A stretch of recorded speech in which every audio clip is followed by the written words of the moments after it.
Focus ngayon sa kanyang career si Derek Monasterio na bibida sa upcoming setting hanggang makita kang muli kasamang on-screen partner niyang si Bea Binene. At dahil sobrang close, how true na mag-on na ang dalawa?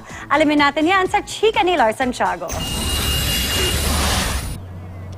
3 times a week magkasama sina Derek Monasterio at Bea Binene sa taping ng bago nilang soap na hanggang makita kang muli.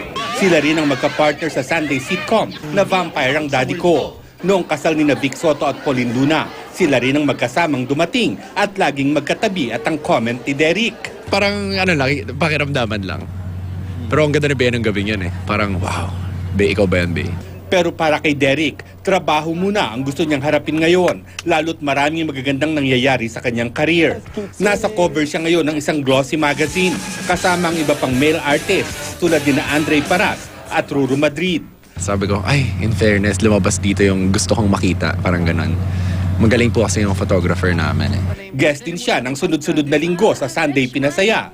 Noong unang araw, medyo nanibago siya dahil kailangan niyang magpatawa at umawit ng live. Enjoy dito kasi iba rin yung may live audience na tao, na audience.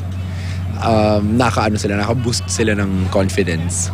Pero kung mayroon mang gustong-gusto si Derek, ito ang pagkakadagdag niya sa cast ng longest running gag show ng GMA na Bubble Gang.